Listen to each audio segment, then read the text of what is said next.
At the company dinner for couples, while everyone was laughing and toasting, he appeared.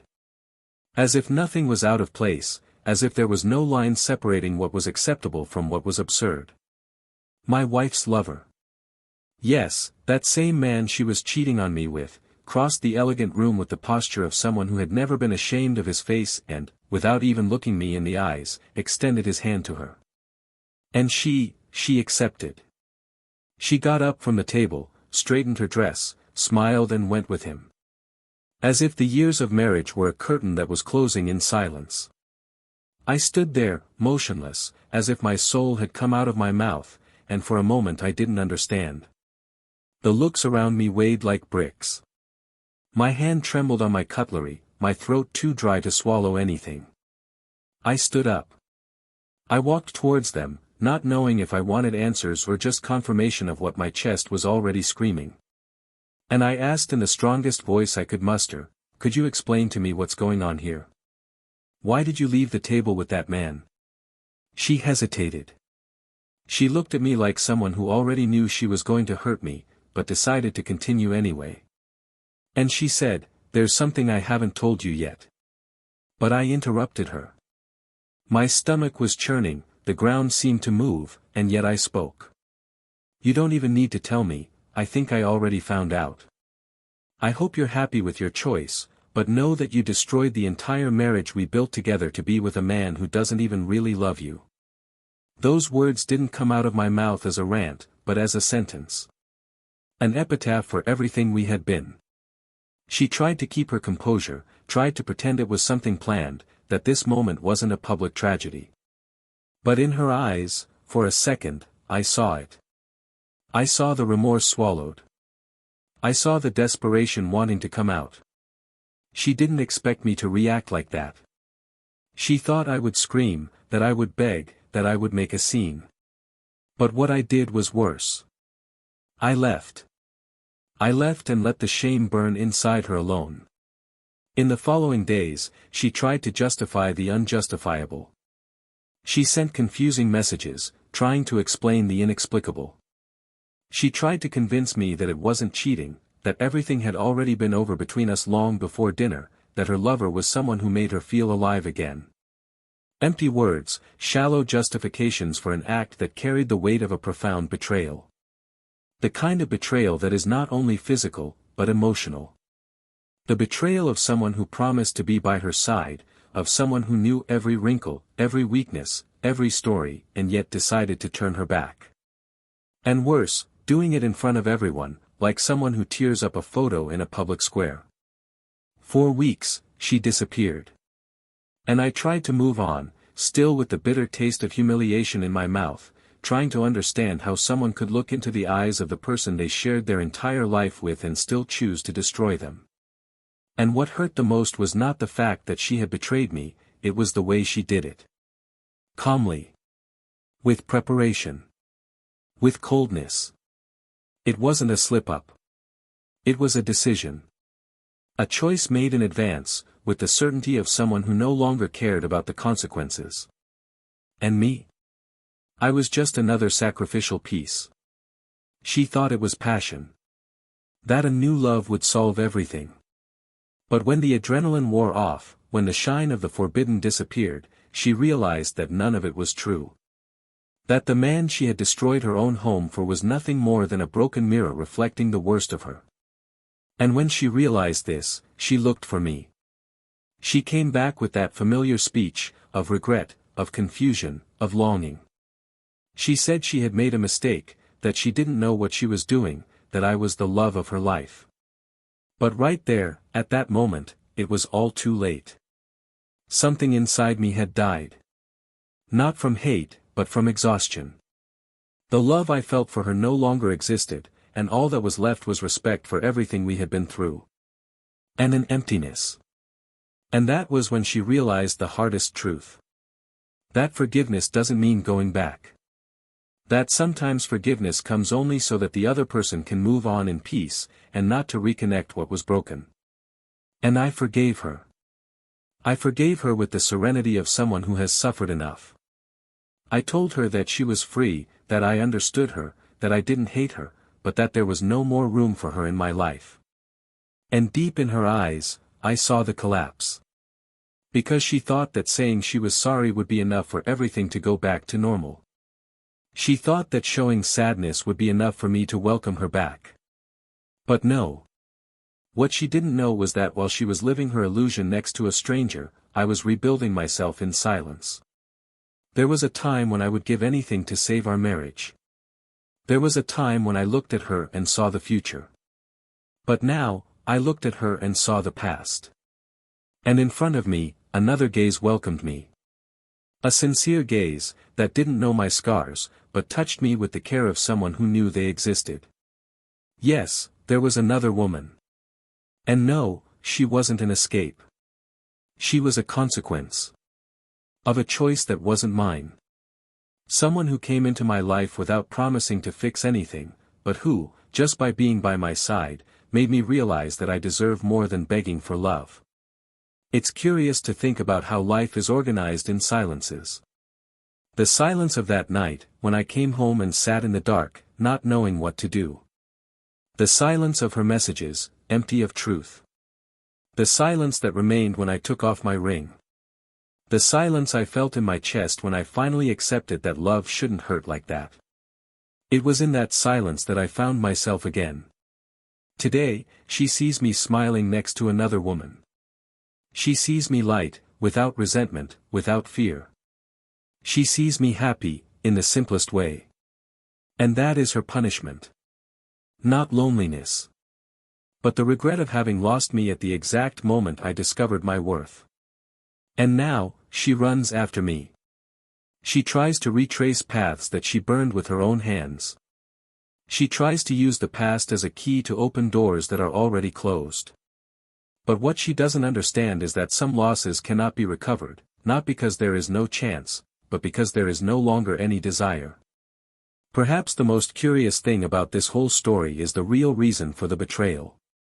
Something she never had the courage to confess out loud. Something that was right before my eyes the whole time, but that I only understood when I stopped trying to save her. Because behind every betrayal, there is always a hidden truth. And this truth was revealed in a way that no one expected. Not even her. And that's when everything changed. Forever. Welcome to the channel. Here, we make one thing very clear: we do not support, encourage or romanticize cheating. All the stories told are fictional, created to show in an intense and realistic way how infidelity destroys lives, corrodes homes and leaves deep scars. The moral of each narrative is a warning, about choices, consequences, and the irreversible pain of disloyalty. Get ready. The story you're about to hear is shocking, emotional and will keep you hooked until the last second. Good story. Jonathan and Emily seemed like a couple out of some carefully written romantic script. Married for almost 8 years, they had built an admirable life in the eyes of everyone. They had a cozy house on the outskirts of a quiet residential neighborhood, walls decorated with photographs of trips, birthdays, smiles, and memories of a love that, to any outsider, seemed unshakable. Jonathan, a systems analyst, had always been a reserved, kind, observant man. Someone who carried a silent dedication in his simple gestures. Emily, on the other hand, was light, communicative, spontaneous, known for her easy laugh and magnetic presence. They formed a rare balance: his silence was completed by her noise, and her light chaos found rest in his serenity. Their routines were well defined, but full of small kindnesses.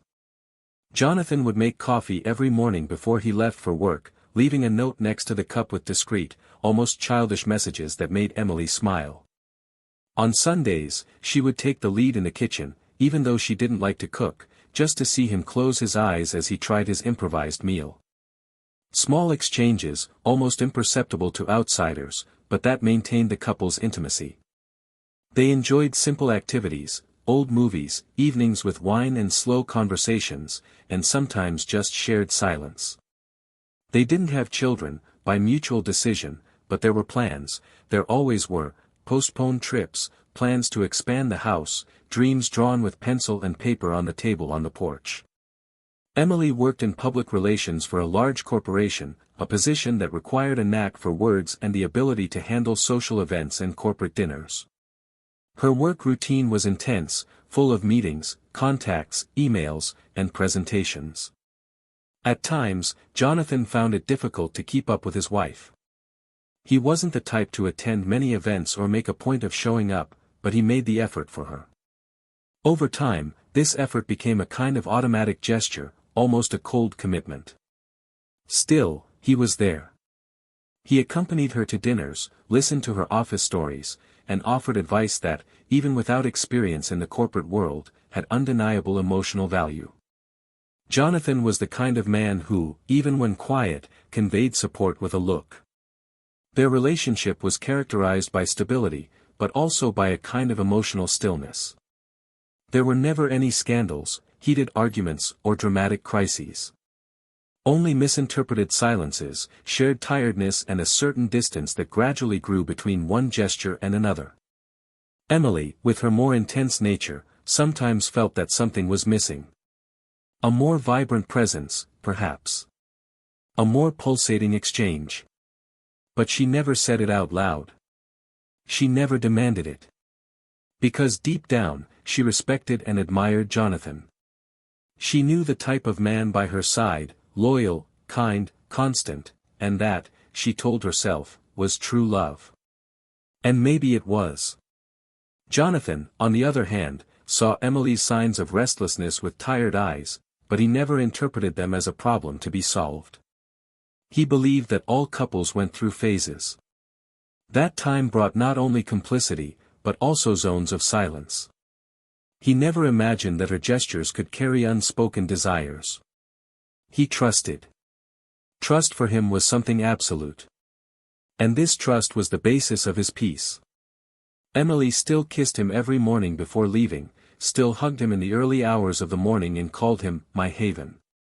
How could he suspect anything? For Jonathan, everything was normal. Life didn't shout.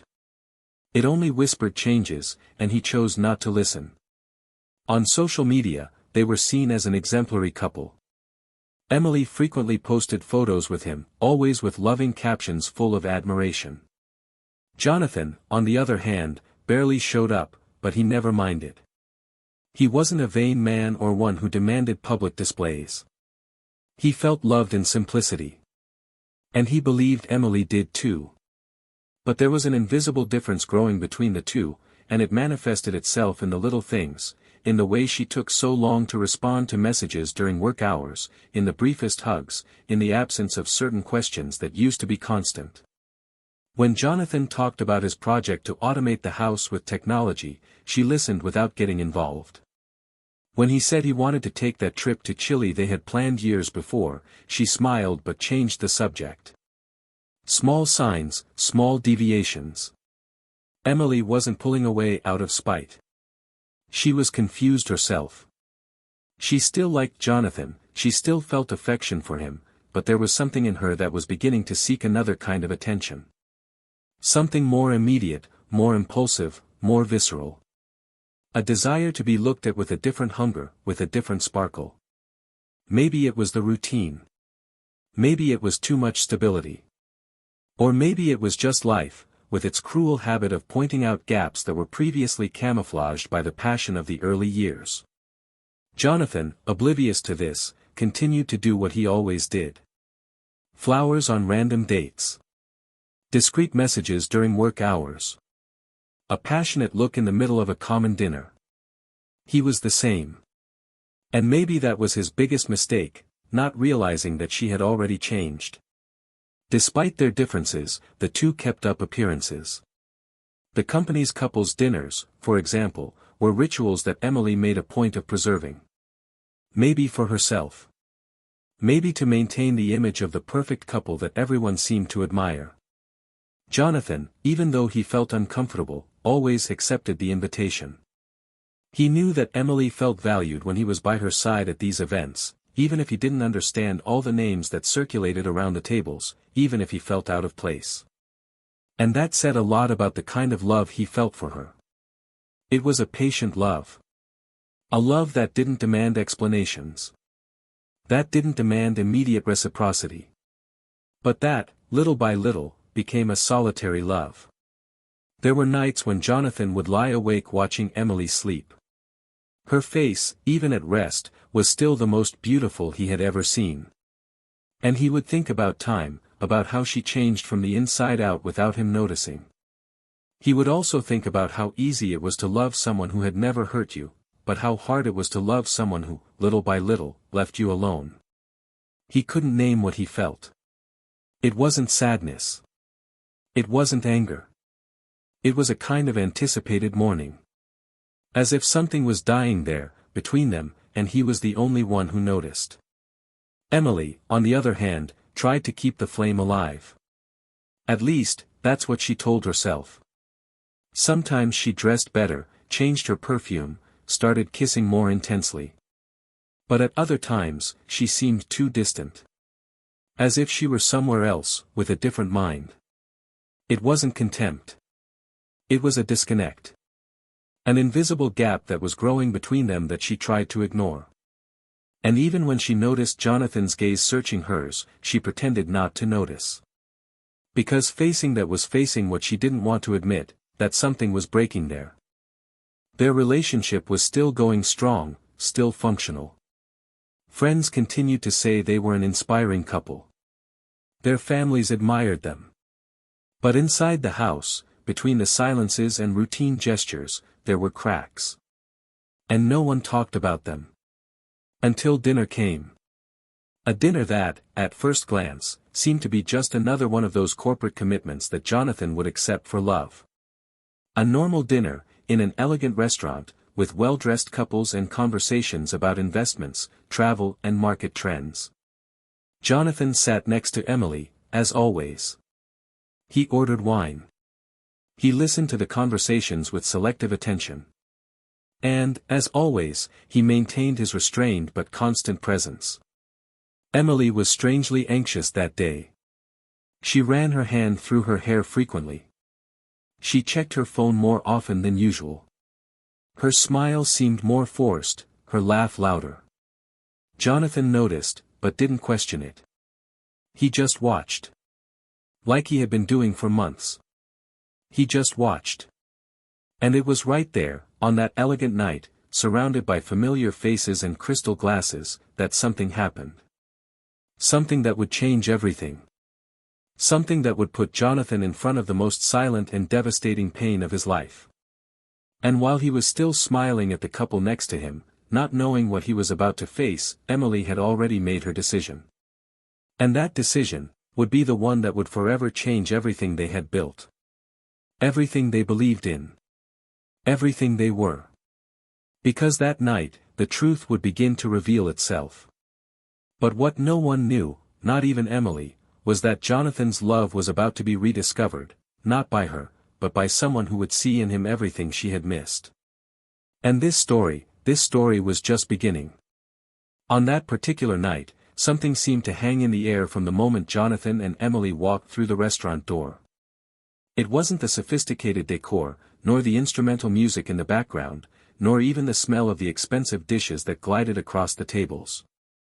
It was a discomfort that Jonathan couldn't name, but that was present in every movement his wife made, in every glance she avoided, in the forced smile that opened quickly and died just as quickly. She was beautiful, more than usual. A new dress, a striking perfume, eyes more intense than usual. But instead of being a silent compliment to his vanity, it seemed like armor. As if he were preparing himself for something bigger. Something that required presence, impact, control. Jonathan understood everything, but said nothing. Not out of indifference.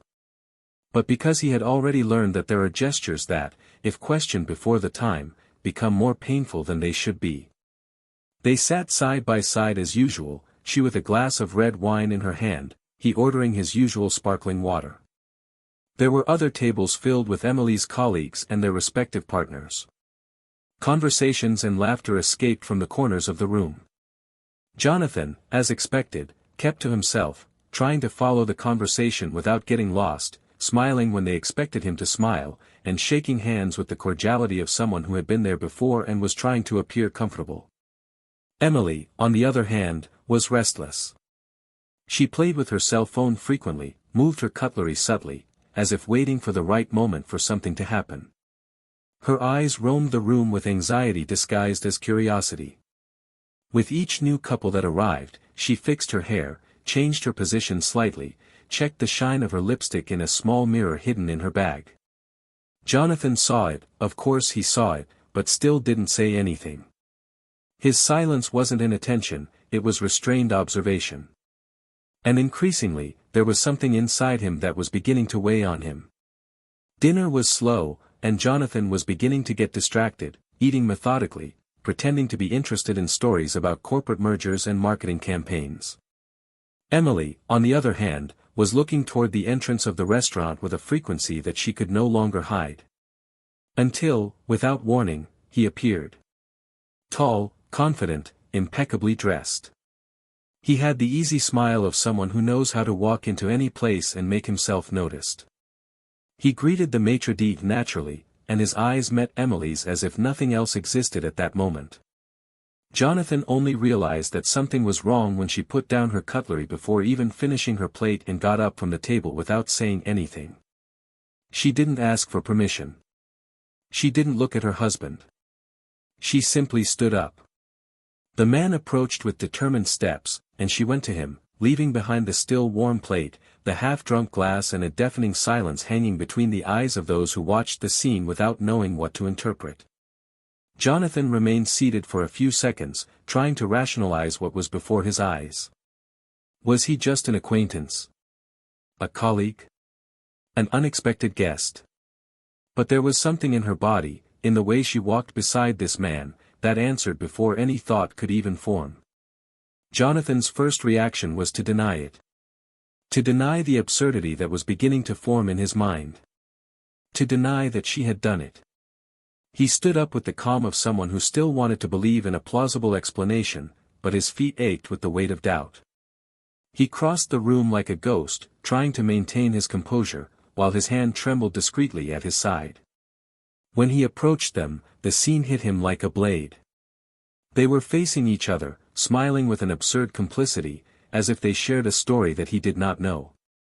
The touch of their hands, the lingering glances, the way their bodies leaned towards each other, everything screamed something that no one said out loud. Jonathan asserted himself, his voice firmer than he ever imagined he would be able to use. The question came out like a shot, fast, direct, devastating. She hesitated, swallowed hard, looked away for a moment, but she didn't deny it. She said there was something she hadn't told him yet. And there, in that exact second, something broke inside him. A part of Jonathan died right there, between the warm lights of the restaurant and the embarrassed eyes of someone who no longer knew how to hide anything. He interrupted her before she could continue. He said what he needed to. He didn't shout. He didn't beg. He just spoke. Like someone who throws the harshest truth in someone else's face. She didn't answer. She just stood there, frozen in a decision that had already been made weeks before. Jonathan turned his back and left the restaurant like someone leaving a battlefield. Bloodless, but covered in invisible wounds. The days that followed were a parade of empty messages, attempts at explanations that didn't hold up. Emily sent long texts during the early hours of the morning, with disorganized justifications, poorly organized memories, promises that sounded desperate. She said that everything was more complex than it seemed, that nothing had been planned, that things just happened. But Jonathan knew. He knew that love doesn't disappear over dinner. That someone's body doesn't surrender to another by accident. He read the messages with a knot in his chest, without responding. He read them like someone who needs to look into the abyss to know how deep it is.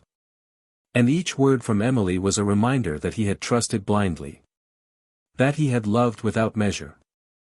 And that, in the end, that wasn't enough. There were no fights, no scandals. There was silence. A thick silence, full of suffocated memories. Jonathan withdrew into himself, immersed himself in work, in books, in nighttime walks. He avoided commonplaces, avoided listening to music that brought back memories. He tried to forget the tone of her voice calling his name, the smell of the shampoo she used, the way she adjusted the pillow before going to sleep. He tried to forget everything, even though he knew that forgetting would be a way of denying what they had lived. And Jonathan was not a man to deny his own history. He carried the pain like exposed scars, and that was precisely why he did not let himself be broken. Emily tried to maintain her routine, but her image was slowly crumbling. Her closest friends were already noticing his absence. Old photos were no longer updated. The sparkle that used to accompany her gaze now seemed dull. There were days when she would stand in front of the mirror and ask herself where she had lost her bearings. The man she believed she had feelings for now seemed distant, almost irrelevant. And Jonathan's absence was beginning to echo everywhere. On the sofa that now seemed too big, on the bed where the silence became unbearable, in the kitchen where no one complimented her improvised recipes anymore. Emily was slowly realizing that she had made an irreversible mistake. But she still didn't understand the full extent of what she was about to face. One night she decided to go to the house where they lived. The door was still the same shade of blue, the plants he was watering were still green, and for a moment, she almost believed he would open the door with that calm smile, offering her tea in silence. But nothing like that happened. She didn't have the courage to ring the doorbell. She stayed there for a few minutes, looking at the bedroom window, wondering if he was still sleeping on the left side of the bed. And then she left, with wet eyes and a broken heart. Jonathan, at that very moment, was writing in his notebook. Loose words, disjointed thoughts, attempts to understand how everything had slipped through his fingers. But there was something different that night. A strange serenity, as if the morning was coming to an end. He knew he could not go back. That forgiving did not mean reliving. And for the first time in a long time, he thought about the possibility of loving again. Not to replace, but to start over. Without resentment. Without ghosts. Meanwhile, Emily was trying to put together the pieces of a life that she herself had torn apart. She was still looking for a way out, a way to get back to what they were. She still believed, in some dark corner of her mind, that she could win him back. But she didn't know that the biggest obstacle wasn't the mistake itself, but the time that had passed since the mistake. And what she didn't imagine was that that dinner had been just the beginning. Because what she didn't know yet was that there was something more. A secret. Something that would change everything. Something that was yet to be revealed. Emily reappeared on a Sunday afternoon, 2 months after the last time she had exchanged messages with Jonathan. She didn't tell him, didn't ask if he would be home, she simply left. She rang the doorbell with trembling fingers, hesitating between the urge to run away and the desperation to be heard. Jonathan opened the door with a neutral expression, as if he was no longer surprised by anything. He was dressed simply, his hair a little shorter, his face calmer.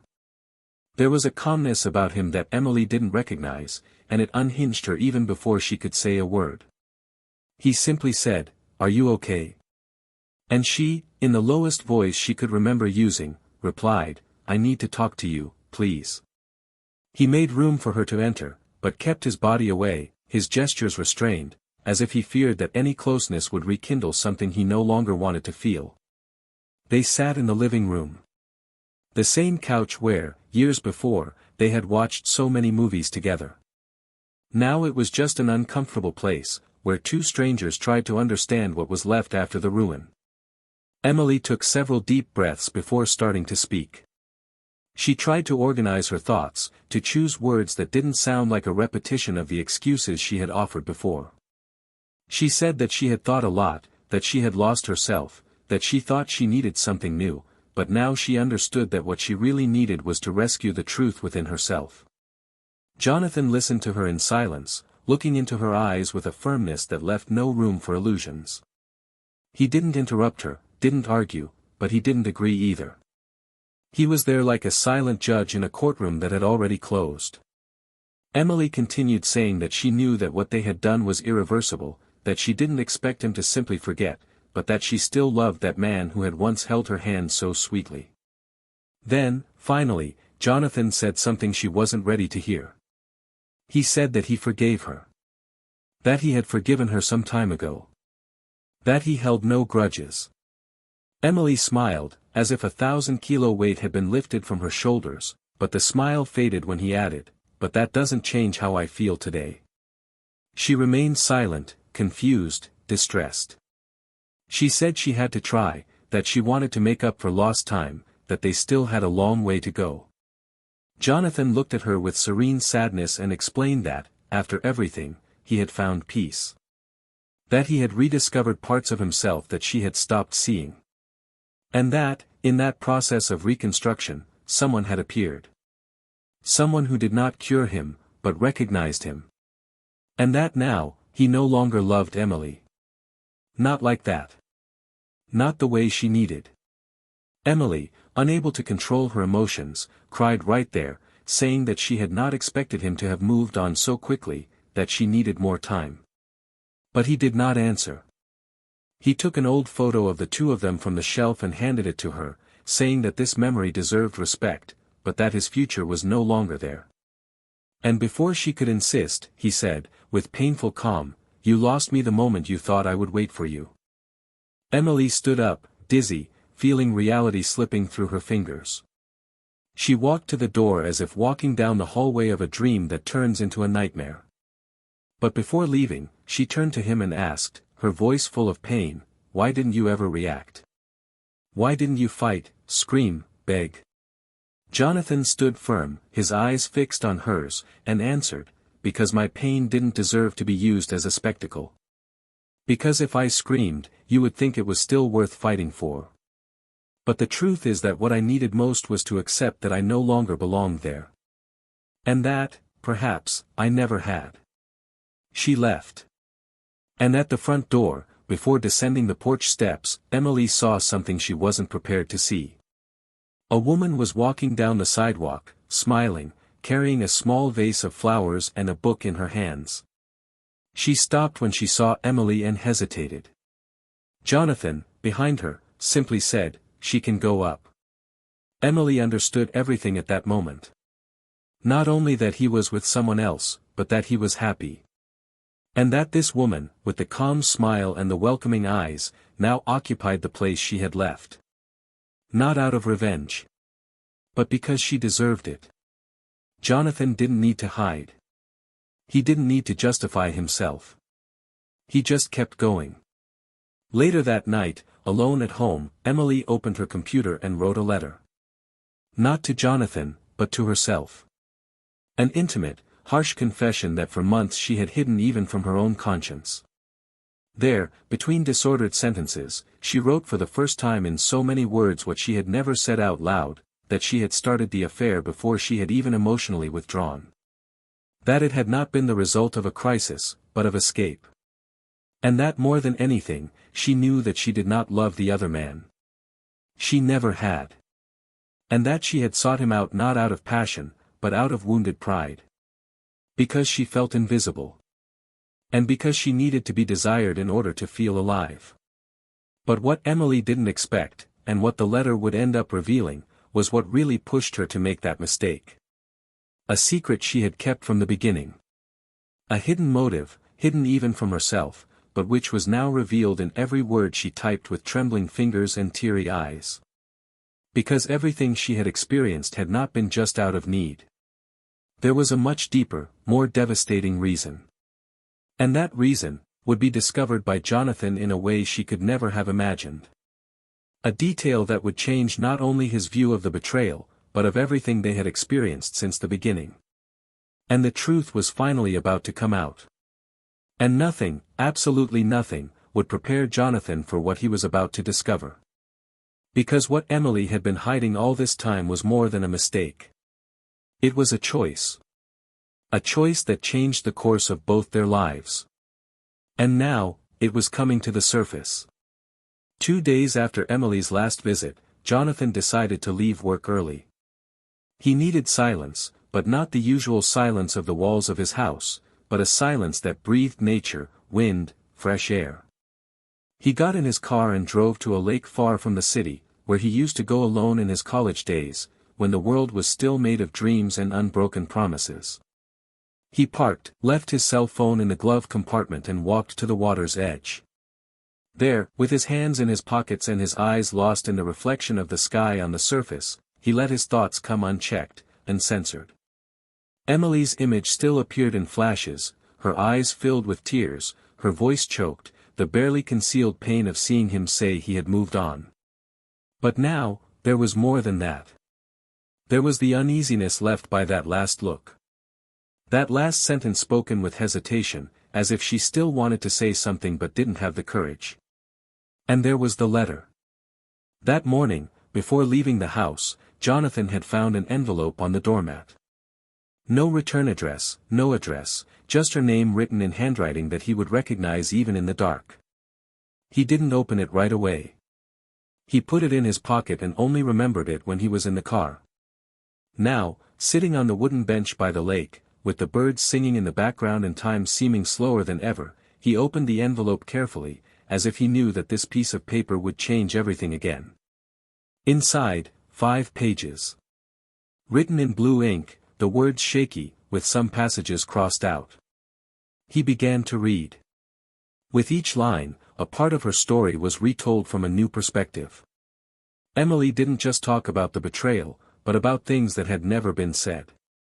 She confessed that her involvement with another man hadn't been born from a sudden emotional distance, but from an unconscious plan to provoke something.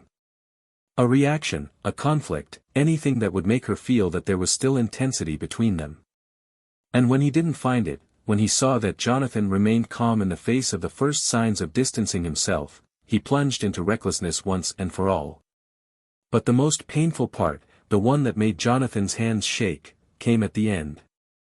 Emily said there was a reason behind everything that even she took a while to understand. A trauma she had been carrying for years, that she had never had the courage to tell, and that now, finally, needed to come out. When they were still in their second year of marriage, Emily had a brief emotional involvement with someone from her past. A man she had met by chance on a work trip. There was no physical contact, but there were intense exchanges of messages, promises, fantasies. When she realized what she was doing, she cut everything off, deleted the contact and decided to bury that story as if it had never existed. You never told Jonathan. He thought that by sparing you, he would be protecting what they had. But, ever since then, he had been carrying guilt. A guilt that, according to her, shaped the way she behaved in the following years. The feeling of not deserving his love. Of lying to him every day. And it was this guilt that made her, later, distance herself. Which silently pushed her to repeat the mistake, only this time in a much more devastating way. Jonathan closed his eyes. He took a deep breath. The words in the letter echoed like a drum in his head. It wasn't just the pain of the recent betrayal. It was the revelation of a previous betrayal, hidden for years, camouflaged in dinners, kisses, nights shared. It rewrote the whole story. It changed the chronology of the love he thought he had experienced. And suddenly, everything that seemed solid turned to sand. He got up, walked to the edge of the lake and looked at the water as if it could wash away his anguish. But there was no possible cleansing. What Emily had done was not only destroy the present. It was contaminating the past. Making every good memory now come with the doubt, was she already hiding this from me that day? Were that smile, that hug, that "I love you," real or disguises? At the end of the letter, Emily said she didn't expect forgiveness. That she only wrote it because she needed to free herself from her own lie. That she understood if he never wanted to see her again. But that, because of everything they had been through, he deserved to know.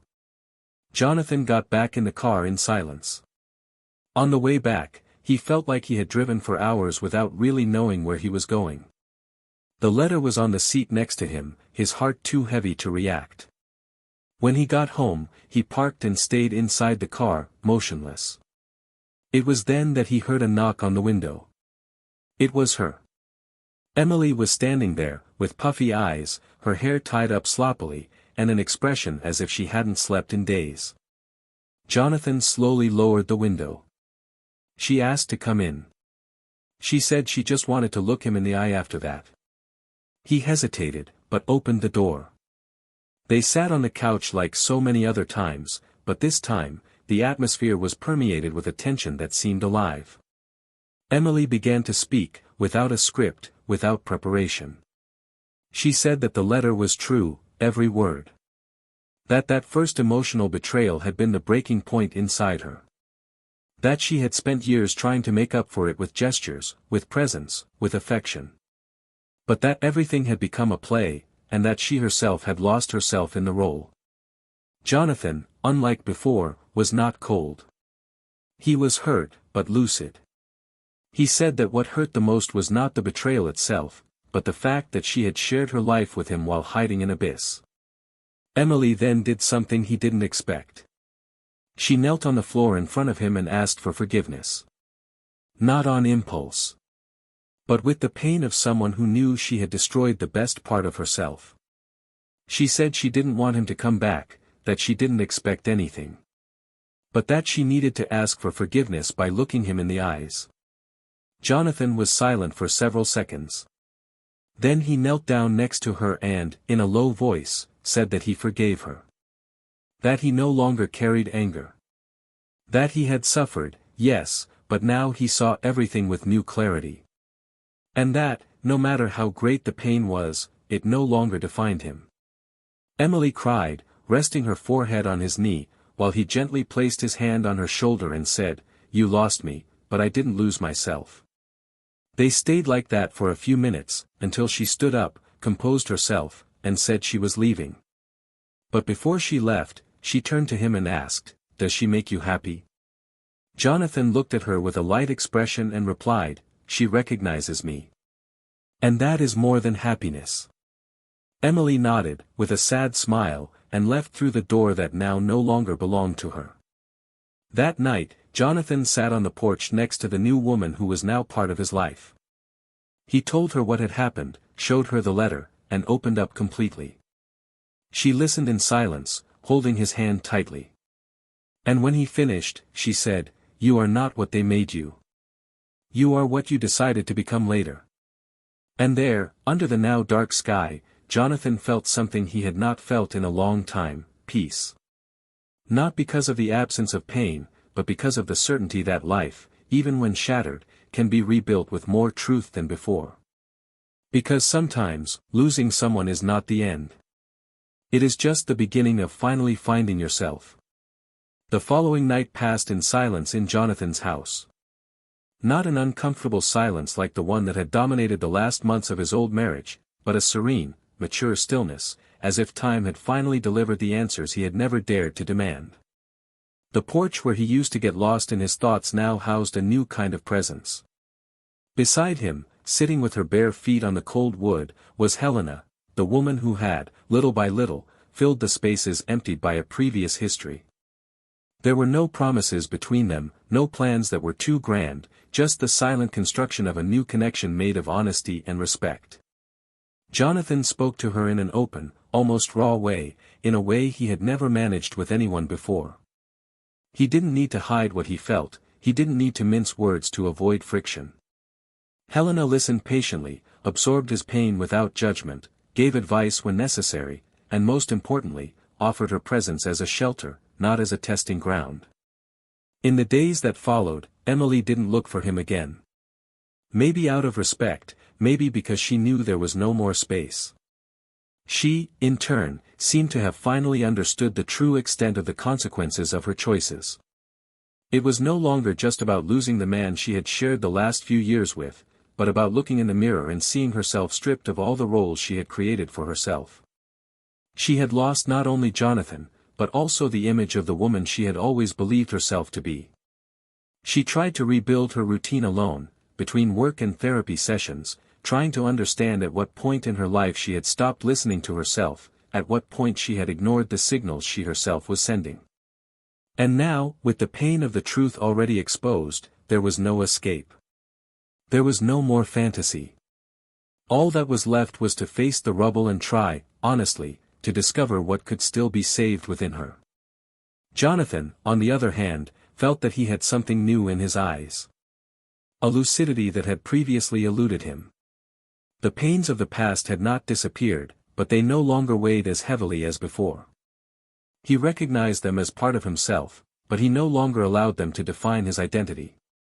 With Helena, he discovered the value of a presence that did not require constant explanations. She did not want to know the details of his pain, did not ask for justifications for her silences, she simply remained. That, in itself, was healing.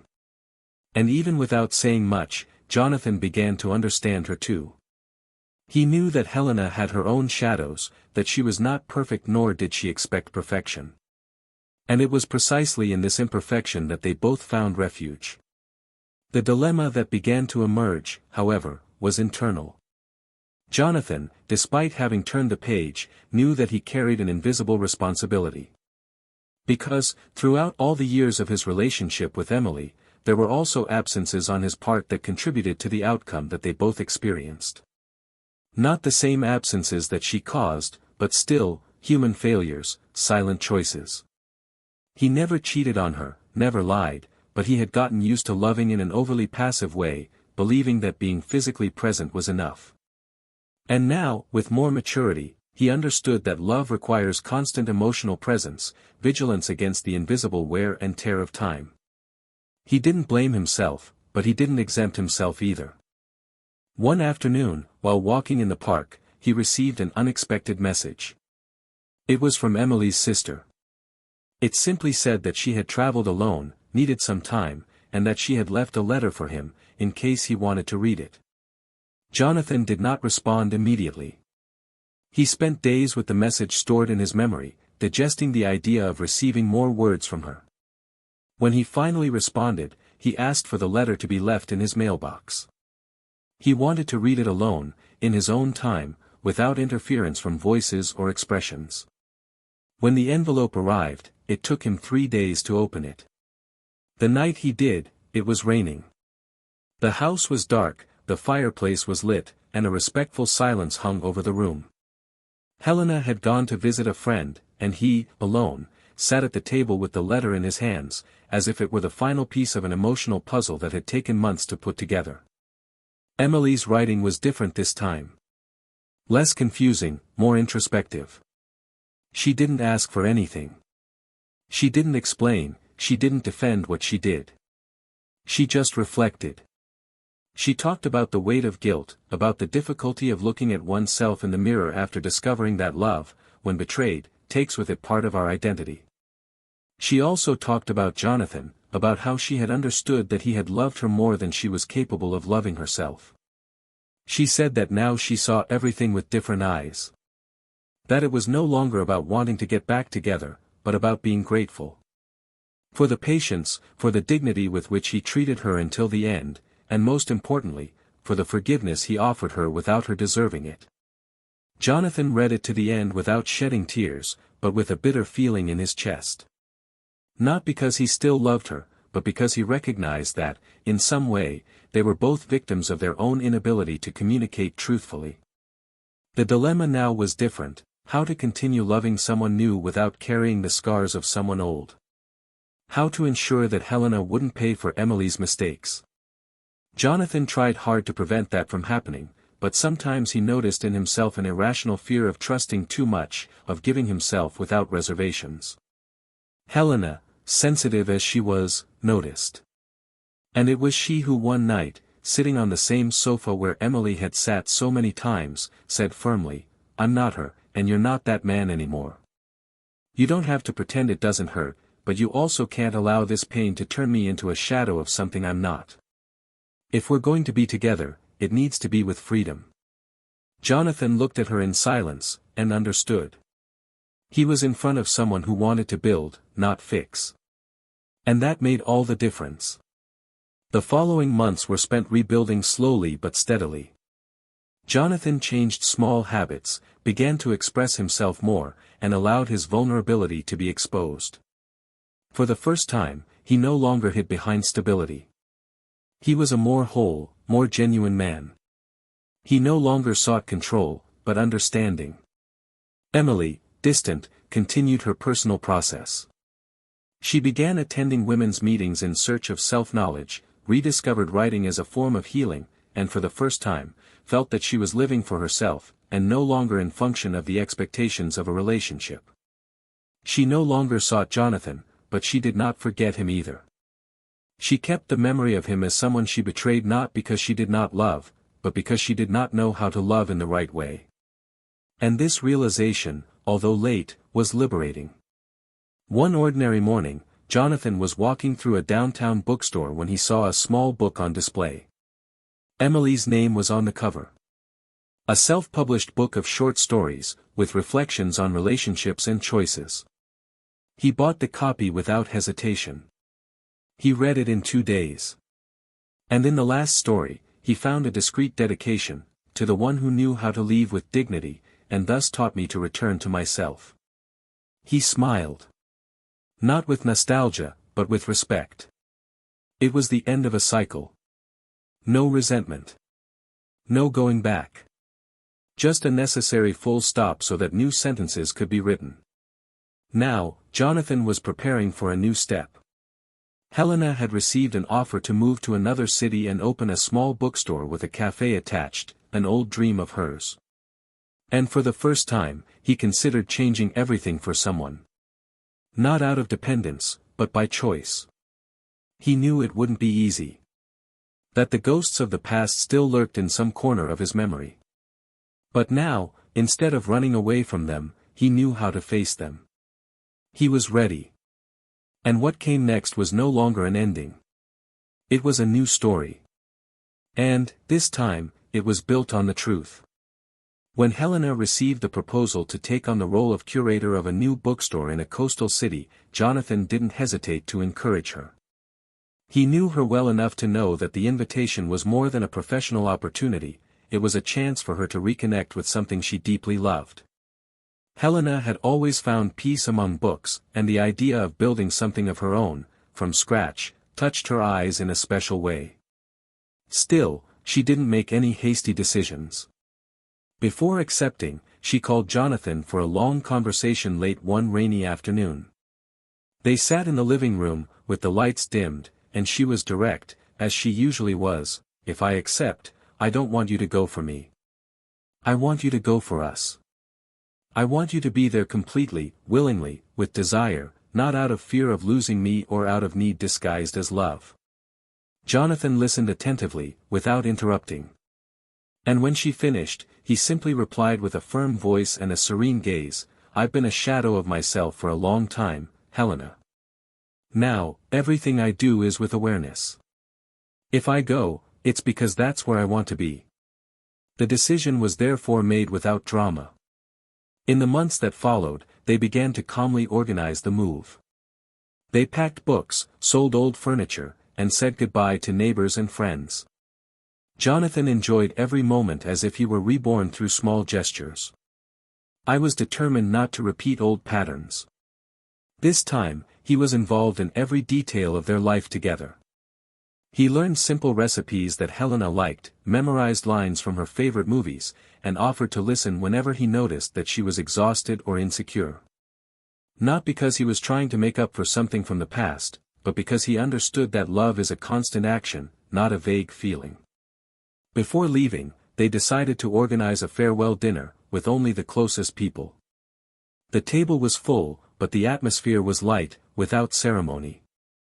Laughter filled the room and, for the first time in a long time, Jonathan felt like he belonged there without having to fit in.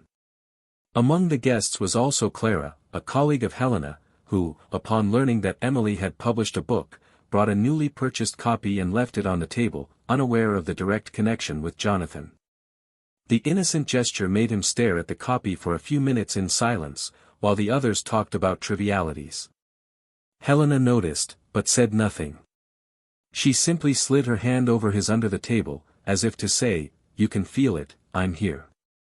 A few days later, already in the new city, settled into a small, cozy house near the sea, Jonathan resumed his reading and writing routine. He spent hours exploring the new region on foot, observing the architecture, the people, and the unhurried daily life of that place that, little by little, I was starting to call home. Helena, excited, immersed herself in the plans for the bookstore, selecting publishers, designing spaces, choosing wall colors. But despite their excitement, there was a delicate shadow in their eyes, the awareness that every construction requires facing what was demolished. And that would happen, sooner or later. It was on a Saturday morning, during a long coffee, that Jonathan looked at Helena and asked something he hadn't had the courage to say before. "Are you afraid that I'm still trapped by what I've experienced?" Helena didn't answer right away. She paused for a long time, as if she were carefully choosing each syllable. "I'm not afraid of Emily. I'm afraid that you'll doubt what you have in your hands now. Because if you doubt, there's nothing I can do." Jonathan nodded, touched by her frankness. He realized, at that moment, that more than poorly healed wounds, what needed to be faced was the courage to trust again without guarantees. Love, after all, was a risky choice, but he was willing to try. He took her hand, squeezed it firmly and said, in a low but firm voice, "There's no more prison. There's memory, yes. But it's you who inspires me now. It's you who builds with me." That same week, while organizing old documents, she found the old notebook where she had written pages and pages about her feelings during the separation. There was pain, outbursts, guilt, but also glimmers of hope. She decided to reread everything, page by page. Not as a way of brooding, but as closure. And when she finished, she sat down in front of the computer and started writing something new. Not a letter, not an outburst. It was a chronicle. A kind of fiction with touches of her own story, where she talked about new beginnings, about the strength that exists in not retaliating, about the silent dignity of those who know how to let go. She spent days working on that text. When she finished, she sent it to an online literature magazine, without great expectations. But the answer came weeks later. The text would be published in the special November edition, with a highlight on the cover. Helena celebrated more than he did. She prepared a simple dinner, bought cheap wine, lit candles on the balcony and toasted the new chapter he was writing. Jonathan, moved, realized that there was something there that he had never had before, true reciprocity. A love that was thrilled with achievements, but also welcomed silences. It was as if, finally, everything had aligned. And in the midst of the joy of that night, he whispered to Helena, almost like a confession, "I think I now understand what it is to love without fear." Meanwhile, Emily was still far away. She received comments about the book, invitations for short interviews, and even though she didn't want the spotlight, she saw in the messages from readers a reflection of the impact her story had caused.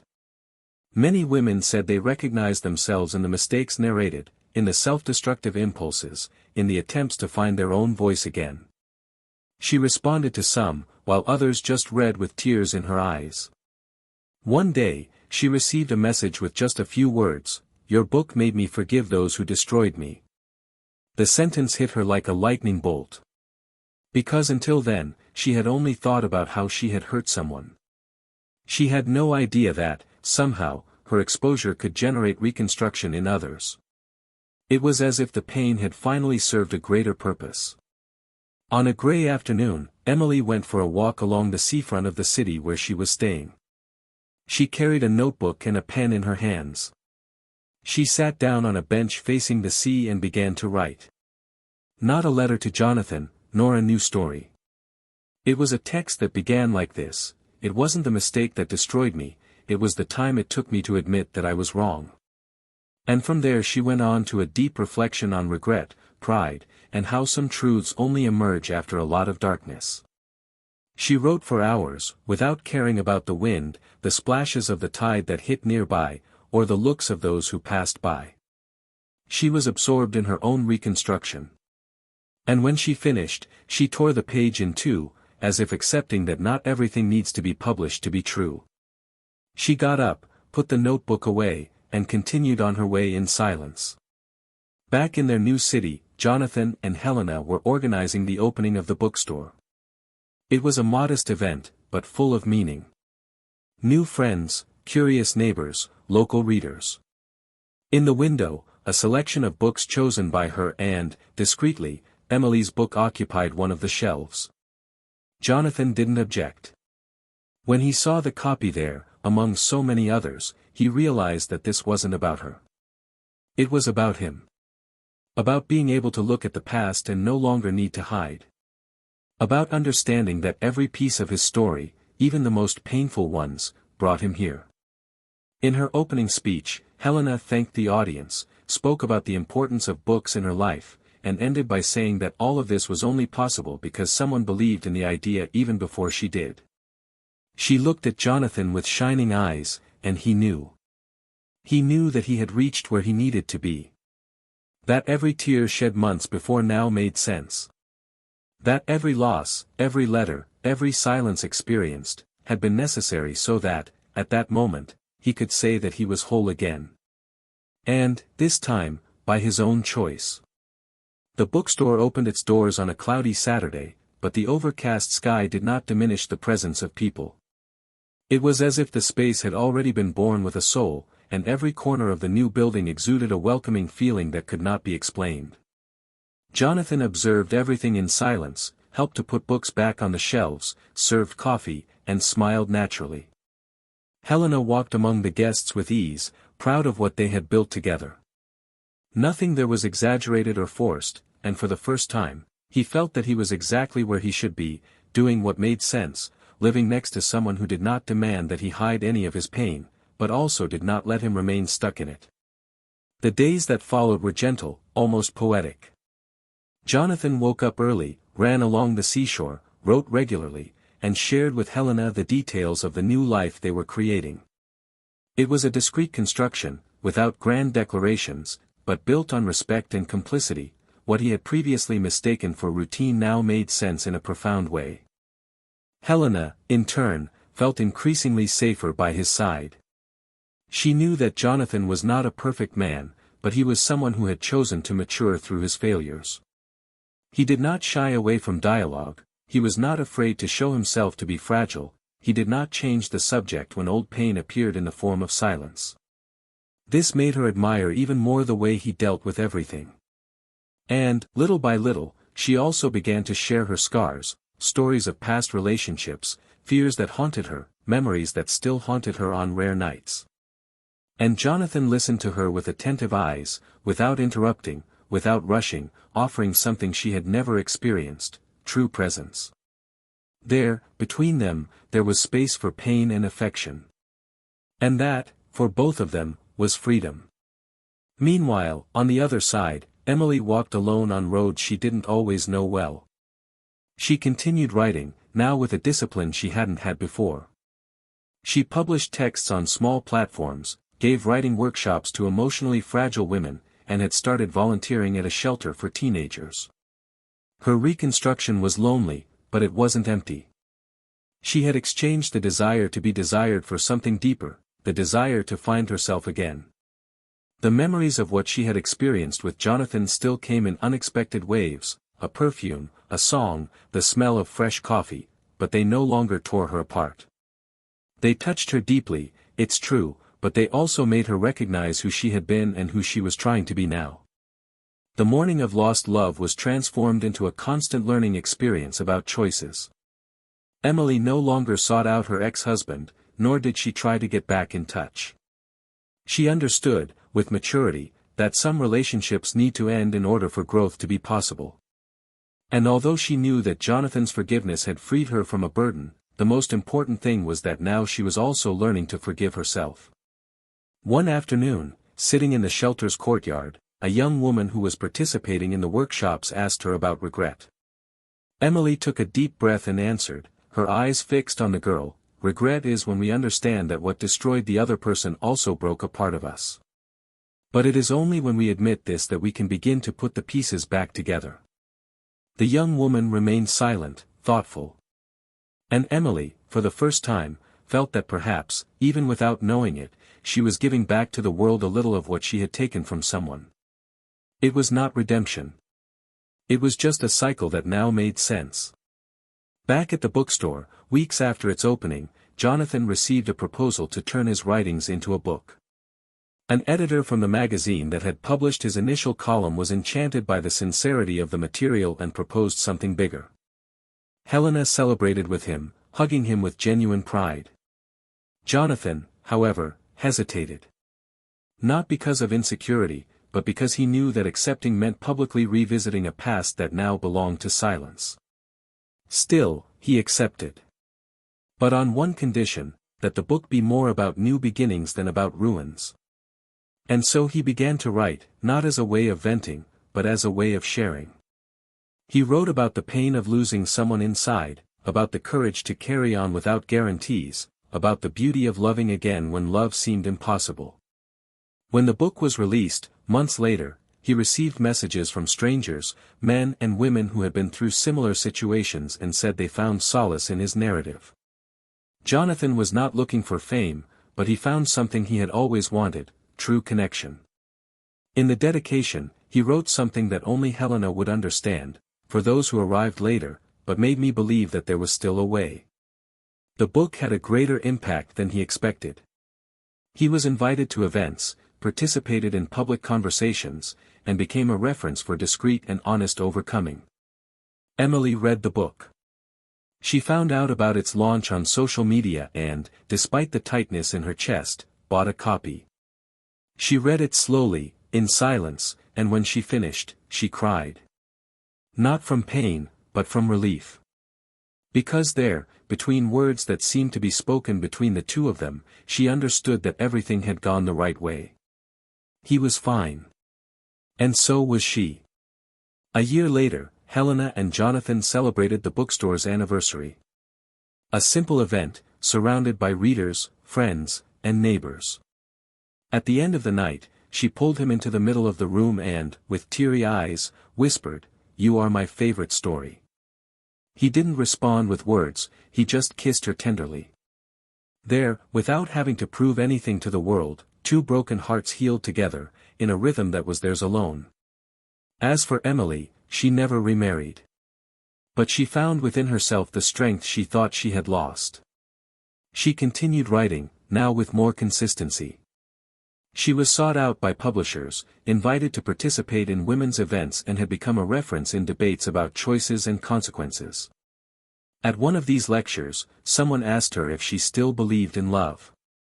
She smiled and said, "I do, but now I understand that true love begins when we love ourselves enough to not depend on anyone's lies." She received a standing ovation. And in that moment, she realized that she was at peace. That guilt no longer defined her. That the past hurt, yes, but it did not dictate the future. In the end, everyone went their separate ways. Jonathan learned that dignity is also a form of love. That not every love that ends is a failure, and that starting over is a right that pain cannot take away. Helena discovered that there was room for her even in the most wounded heart. And Emily, in turn, understood that those who cheat do not only destroy a relationship, but also parts of themselves that may never be rebuilt in the same way. But even so, it is always possible to rebuild yourself, even if it is a completely new version of who you were. If you've made it this far, leave a comment with your thoughts on this story. Which character touched you the most? What would you have done in their place? We'd love to hear your thoughts. And of course, don't forget to subscribe to the channel so you don't miss any of the next exciting stories. Finally, remember, betrayal is like a stone thrown into calm waters. The waves it causes go far beyond the moment of impact. It destroys trust, tears apart homes, and corrupts what took years to build. Here, on this channel, we never support any type of infidelity. Our stories are fictional, created to show how a single choice can completely change, and even destroy, the destiny of several lives. Think about it. Because sometimes, love is just about not hurting the person who walks by your side.